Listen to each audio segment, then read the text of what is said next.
ایک زمانے میں جنگل میں ایک جھیل تھی جو خونی جھیل کے نام سے مشہور تھی۔ شام ہونے کے بعد کوئی اس جھیل میں پانی پینے نہیں جاتا تھا۔ ایک دن ہرن اس جنگل میں رہنے کے لیے آئے تھے۔ جنگل میں ہرن کی ملاقات ایک بندر سے ہوئی۔ بندر نے ہرن کو جنگل کے بارے میں سب بتایا، لیکن اس جھیل کے بارے میں بتانا بھول گیا۔ بندر نے دوسرے دن جنگل کے تمام جانوروں سے ہرن کا تعارف کرایا۔ جنگل میں ہرن کا سب سے اچھا دوست خرگوش بن گیا۔ جب ہرن کو پیاس لگتی تو وہ اس جھیل میں پانی پیتا تھا۔ وہ شام کو بھی پانی پیتا تھا۔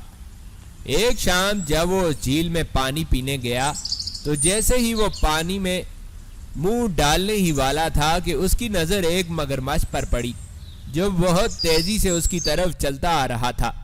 یہ دیکھ کر وہ جلدی سے جنگل کی طرف دوڑا۔ راستے میں اسے بندر مل گیا۔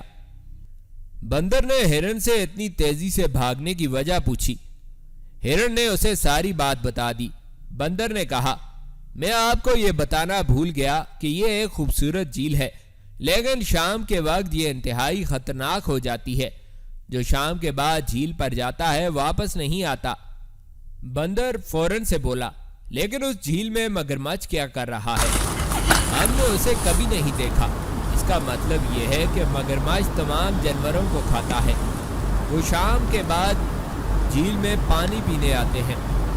اگلے دن بندر جنگل کے تمام جانوروں کو لے کر اس جھیل پر گیا۔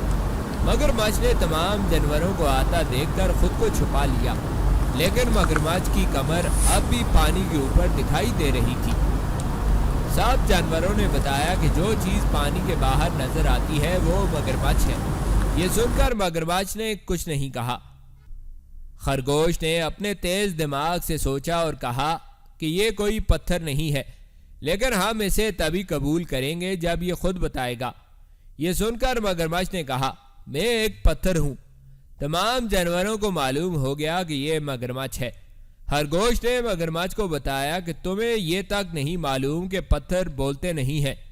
اس کے بعد تمام جانوروں نے مل کر مگرمچھ کو اس جھیل سے نکالا اور خوشی خوشی زندگی گزارنا شروع کیا۔ اس کہانی سے ہمیں یہ سبق ملتا ہے کہ اگر ہمیں بغیر کسی خوف کے ایک ساتھ کسی بھی مسئلے کا سامنا کرنا پڑتا ہے تو ہم اس سے نجات حاصل کر سکتے ہیں۔